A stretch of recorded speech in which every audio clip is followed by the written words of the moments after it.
नमस्कार दोस्तों, आप पढ़ रहे हैं कक्षा 10वीं एनसीईआरटी गणित, जिसमें आज हम पढ़ेंगे प्रश्नावली 5.3 के प्रश्न क्रमांक 3 को।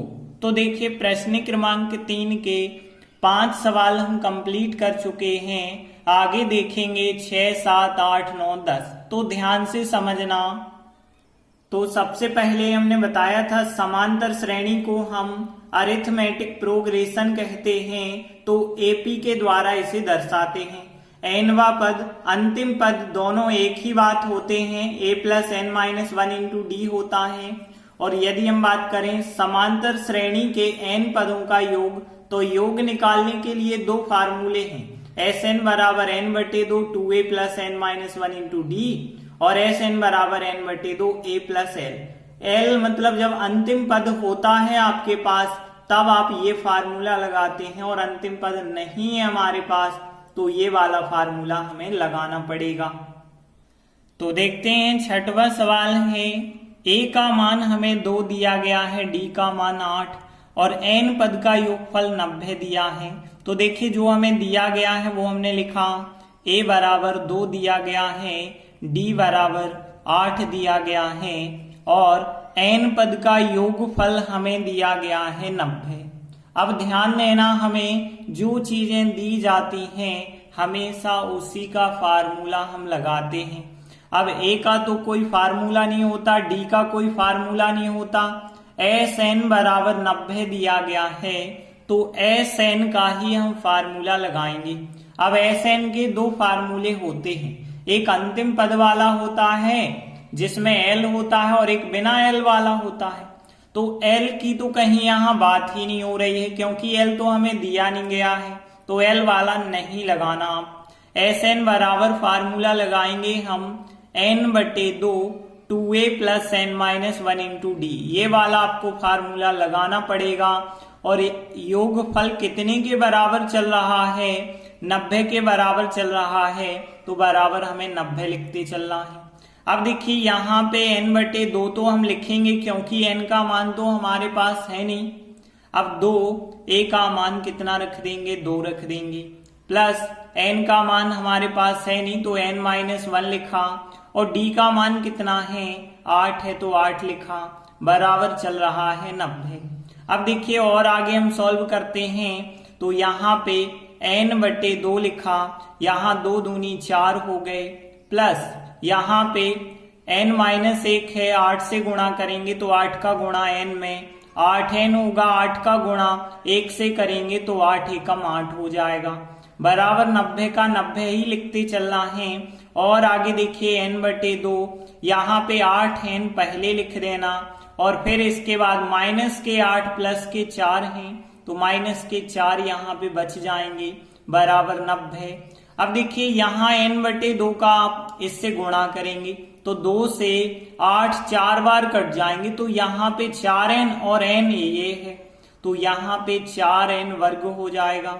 n बटे 2 का 4 से जब आप गुणा करेंगे तो 2 दूनी 4, 2 बार कटेगा, 2 का n से गुणा 2n, और यहाँ पे 90 हम इस तरफ ले आते हैं तो माइनस के हो गए, बराबर कुछ नहीं बचा तो 0।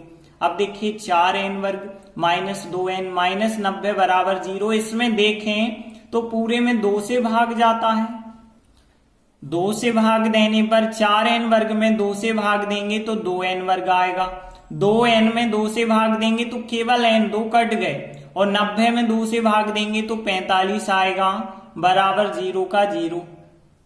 अब देखिए, यहाँ एक द्विघात समीकरण बन गया, और द्विघात समीकरण को हम किसी भी विधि से हल कर सकते हैं, जैसे गुणनखंड विधि, पूर्ण वर्ग बनाने की विधि, या फिर द्विघाती सूत्र। तो यहाँ हम गुणनखंड विधि बता रहे हैं। क्या करते हैं, जब भी आपके पास 1 2 3 पद होते हैं तो बीच का पद 2 भागों में तोड़ते हैं। कैसे तोड़ना है? 45 का गुणा 2 से करेंगे तो 45 दूनी 90 होगी, माइनस के 90 हो गए, गुणा करने में माइनस 90 चाहिए, और घटाने में यहाँ पे 1 माना जाएगा, तो घटाने में 1 चाहिए। तो कैसे मिलेंगे? देखिए, 10 नाम 90 होता है, 10 और 9 में हम गुणनखंड लेंगे तो 90 मिलेगा, लेकिन माइनस का 1 चाहिए घटाने में, तो माइनस की बड़ी प्लस की छोटी कर लो तो -1 बचेगा।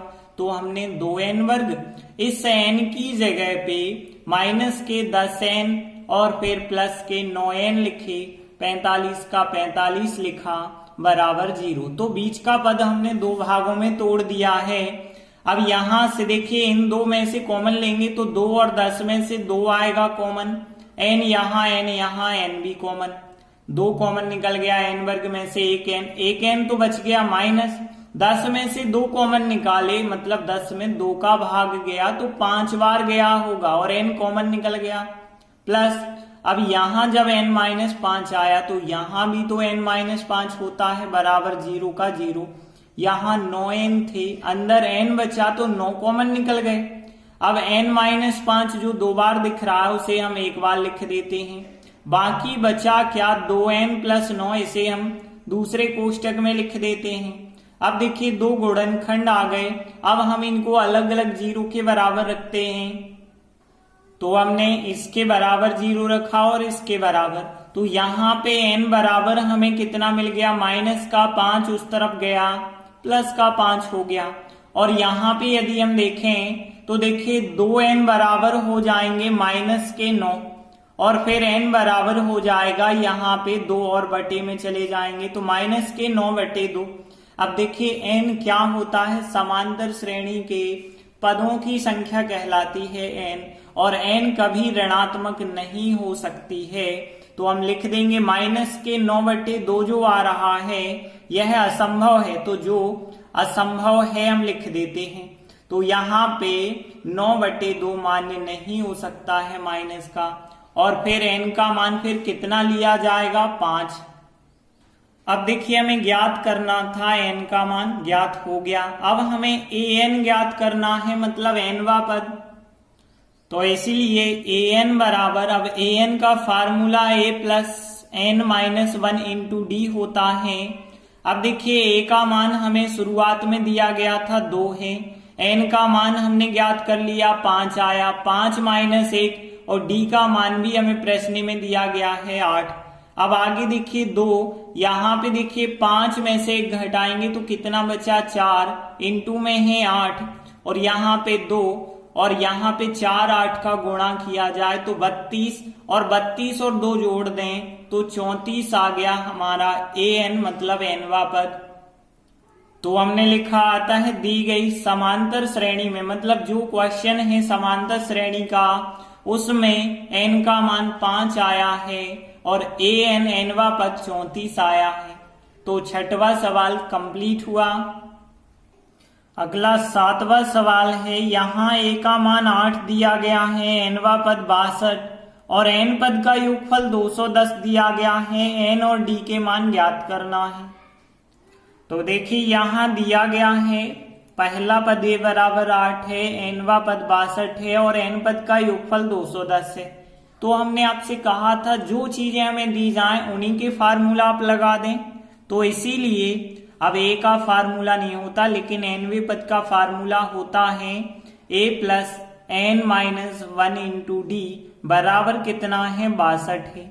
a का मान कितना है हमारे पास, 8 है, 8 रख दो, n-1 × d बराबर कितना हो गया, 62। अब देखिए 8 का पक्षांतर कर सकते हैं तो n-1 × d बराबर, यहाँ पे 62, 8 का पक्षांतर करेंगे तो 8 हो गए माइनस के, और आगे देखिए n-1 × d बराबर, यदि 62 में से 8 घटाते हैं तो 54 आ गया। अब देखिए यहां से ना तो n का मान हम निकाल पा रहे ना d का, इसे हमने समीकरण 1 का नाम दे दिया। अब देखिए तथा करके हमने आगे लिखा, देखिए Sn का मान हमें 210 दिया गया है, तो इसका भी हम फार्मूला लगाएंगे। क्या होता है, योगफल वाले 2 फार्मूले होते हैं, 2 में से देखिए अंतिम पद तो हमारे पास है नहीं, तो अंतिम पद वाला ना लगाएं, हम केवल लगा देते हैं n/2 और यहाँ 2a + n-1 × d बराबर है यहाँ 210। तो यहाँ 210 के बराबर हमने लिखा। अब देखिए समीकरण 1 से यहाँ पे मान रख देंगे, यहाँ n/2 लिखा हमने और यहाँ 2a, a का मान कितना है, 8 है, 8 लिखा हमने। प्लस n-1 इंटू डी का मान कितना है 54 है, 54 लिख दिया है और बराबर में 210 चल रहा था 210 लिख दिया है। अब देखिए यहाँ पे n/2 लिखा हमने और यहाँ 8 दूनी 16 और 54 प्लस के हैं लिखे हमने बराबर 210। अब देखिए और आगे सॉल्व करेंगे तो n/2 यहाँ पे जोड़ेंगे तो कितने हो गए, यहाँ पे 70 हो गए बराबर है 210 के। अब देखिए 2 से 70 35 बार कट जाएंगे तो यहाँ 35n बराबर आया, 35n बराबर 210। तो n बराबर फिर क्या हो जाएगा 210 बटे में आ जाएंगे 35 और 35 का जब आप भाग देंगे तो 35 का भाग 6 बार जाता है तो n का मान हमें कितना मिल गया 6 मिल गया। अब देखिए हमें मिला है n का मान, अब d का मान और चाहिए तो n का मान हम समीकरण 1 में जाके रख देंगे। तो n का मान समीकरण 1 में रखेंगे तो n की जगह 6 - 1 हो जाएगा, 6 - 1 इंटू डी बराबर कितना है 54 के है। अब देखिए यहाँ और आगे सॉल्व करेंगे तो 6 में से 1 घटाएंगे तो 5d बराबर कितना आ गया, यहाँ पे 54 आ गया। और फिर d का मान यदि हम निकालेंगे तो d बराबर 5 और बटे में आ जाएंगे तो 54/5 आ गया हमारा d का मान। अब 5 का भाग 54 में तो नहीं जा पाएगा तो यही हम लिख देंगे d का मान है। आगे हम लिख देते हैं, अतः इस समांतर श्रेणी में n का मान 6 आया है और d का मान 54/5 आया है। तो 7वां सवाल भी कंप्लीट हुआ। इसके बाद अगला 8वां सवाल है। तो देखिए यहाँ हमें दिया गया है nवां पद 4 है और d का मान 2 है और दिया गया है n पद का योगफल Sn बराबर -14 है। तो देखिए हमने आपसे कहा था जो चीजें हमें दी जाती हैं उन्हीं के फार्मूला लगाते हैं, इसीलिए an बराबर 4 दिया गया है तो an का फार्मूला लगा दें, a plus n-1 into D करते हैं बराबर कितना दिया गया है 4। अब a का मान तो है नहीं, n का भी नहीं है, d का है 2 तो हम d का मान 2 रख देते हैं, बाकी सब वैसे ही लिखते हैं। अब यहाँ a 2 और n का गुणा तो 2n हो जाएगा, 2 का 1 से किया तो 2 एकम 2 बराबर यहाँ पे 4। अब देखा जाए यहाँ a प्लस 2n और यहाँ पे -2 जब उस तरफ जाएंगे तो प्लस के 2 हो जाएंगे तो यहाँ 4 प्लस 2 और 4 और 2 कितना हो जाएगा, यहाँ पे 6 हो जाएगा। इसको हम समीकरण 1 का नाम दे देते हैं क्योंकि यहाँ a और n अभी 2 चीजें हैं, कोई मान नहीं निकाल सकते हम। आगे देखिए हमें d का मान 2 दिया गया है और d का तो कोई फार्मूला भी नहीं होता है। अब हमें Sn बराबर -14 दिया है तो हमें इसी का फार्मूला लगाना पड़ेगा। फिर अब Sn के तो 2 फार्मूले होते थे, लेकिन यहाँ ध्यान देना यहाँ पे हमें an दिया गया है, मतलब nवां पद दिया गया है 4 और nवां पद अंतिम पद कहलाता है। तो यहाँ अंतिम पद वाला फार्मूला लगाएंगे, n/2 a प्लस l वाला लगाएंगे तो a प्लस l बराबर -14 दिया गया है। अब n का मान तो हमारे पास है नहीं तो n/2 तो आपको लिखते चलना है, a का मान भी नहीं है तो a भी हमने लिखा और फिर प्लस अब l मतलब अंतिम पद और nवां पद एक ही बात है तो यहाँ l का मान 4 रख देंगे -14। यहाँ पे कारण लिख सकते हैं चूंकि l का मान an कहलाता है जो कि 4 के बराबर है तो यहाँ l की जगह 4 रख दिया गया। आगे हम n/2 का a से गुणा करेंगे तो यहाँ पे कितना हो जाएगा, फिर an/2 हो जाएगा। n/2 का 4 से जब हम गुणा करेंगे तो 2 एकम 2, 2 दूनी 4, 2 बार कट जाएगा, 2 का n से 2n हो जाएगा बराबर -14 आ गए। अब देखिए इसको हम समीकरण नंबर 2 बना देते हैं। अब समीकरण 1 और 2 को हम हल करेंगे तो ध्यान देना यहाँ पे हम प्रतिस्थापन विधि का ही प्रयोग कर सकते हैं। तो प्रतिस्थापन विधि में क्या करते हैं, समीकरण 1 लेते हैं और a का मान या फिर n का मान निकालते हैं। तो यहाँ पे हम a का मान निकालेंगे तो 2n का पक्षांतर कर देंगे। तो यहाँ समीकरण 1 से a बराबर निकालें तो 2n का पक्षांतर तो 6 - 2n आएगा। इस मान को हम समीकरण 2 में रखेंगे क्योंकि 1 से निकाला है। तो यहाँ पे हम a की जगह 6 - 2n रखेंगे और इनटू में जो n चल रहा है और बटे 2 चल रहे हैं ये लिखे, प्लस 2n बराबर -14 है। अब देखिए बटे का 2 यदि हमें हटाना है तो 2 का गुणा पूरे समीकरण में करना होगा। तो यहां से 2 कट जाएंगे, यहाँ 2 दूनी 4n और यहाँ 14 दूनी 28 हो जाएगा। यहाँ के 2 अलग हो जाएंगे क्योंकि 2 से गुणा करेंगे। अब n का 6 से गुणा 6n और फिर n का 2n से गुणा तो 2n वर्ग हो जाएगा। और आगे यदि हम देखें तो यहाँ माइनस के 2n वर्ग हैं और 6 और 4 10n हो जाएंगे और -28 इस तरफ ले आते हैं, +28 बराबर 0। अब यहाँ देखिए 2 10 28 2 से भाग जा रहा है और माइनस चिन्ह भी है यहाँ पे, तो माइनस को प्लस भी हमें बनाना होगा। तो -2 से भाग दे देते हैं। तो -2 से भाग देंगे तो ये तो प्लस का बन जाएगा और 2 से भाग देंगे 2 अलग हो जाएगा। यहाँ 2 से भाग दे देंगे 5n आएगा और प्लस का माइनस बन जाएगा। यहाँ प्लस का माइनस बनेगा, 28 में 2 से भाग देंगे 14 आएगा बराबर 0। अब देखिए गुणनखंड निकालेंगे तो 14 का 1 से गुणा किया, 14 माइनस के आए। अब देखिए यहाँ 5 चाहिए हमें घटाने पे, तो 7 दूनी 14 होता है। 7 में से 2 घटाएंगे 5 मिलेगा, लेकिन -5 चाहिए तो माइनस की बड़ी प्लस की छोटी कर लो। तो यहाँ n वर्ग माइनस के 7n प्लस के 2n कर लेंगे और फिर -14 बराबर 0। तो बीच का पद 2 भागों में तोड़ना है।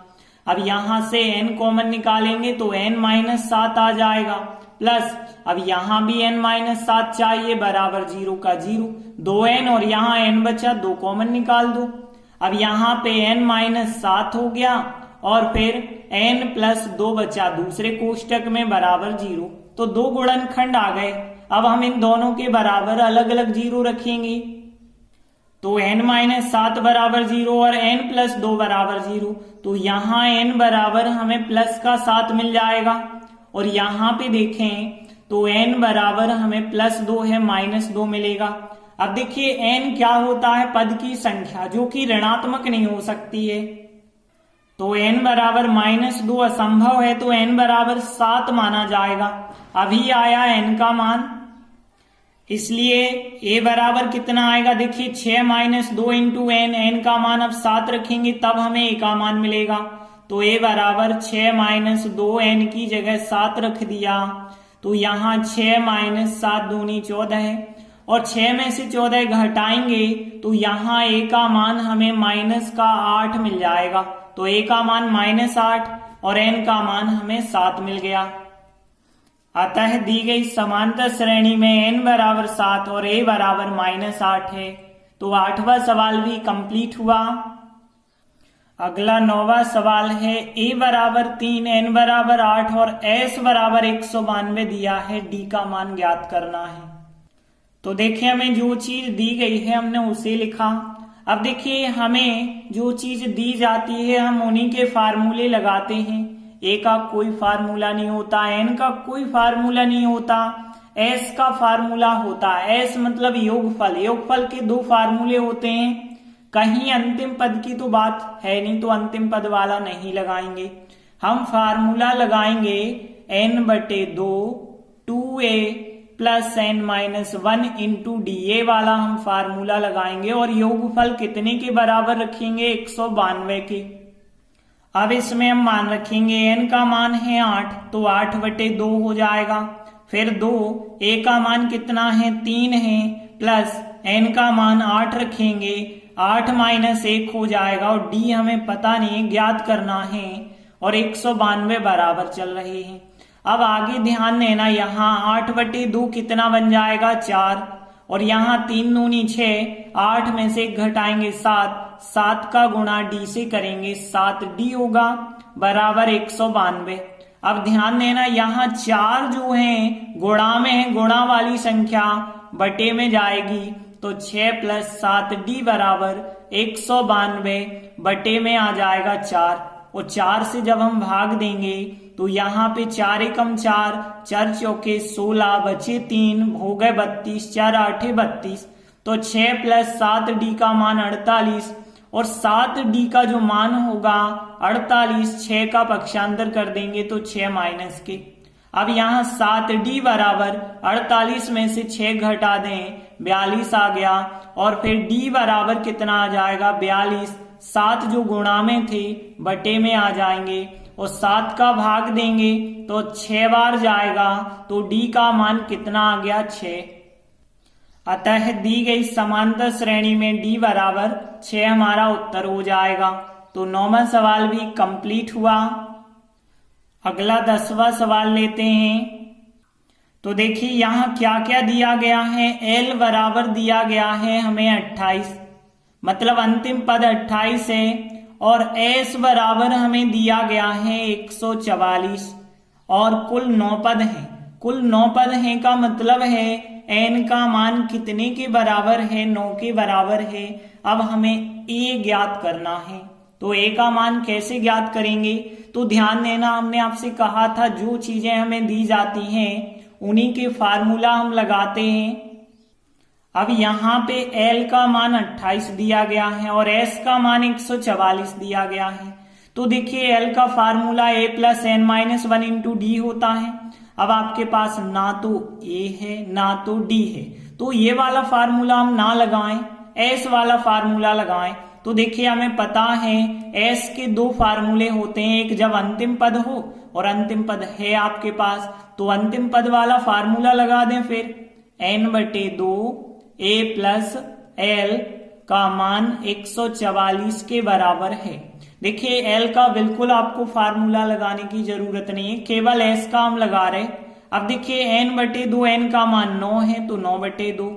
a का मान हमारे पास नहीं है लेकिन L का मान 28 है और बराबर 144 है। अब ध्यान देना यहाँ 9/2 यदि हम उस तरफ ले जाते हैं तो यहाँ पे क्या होती है, बटे वाली संख्या पलट जाती है, 2/9 बन जाएगी। और आगे देखिए 2/9 है, यदि सरल करेंगे तो 9 एकम 9 होता है और फिर यहाँ पे 9 का करेंगे तो 9 एकम 9 होगा और बचेंगे कितने 5।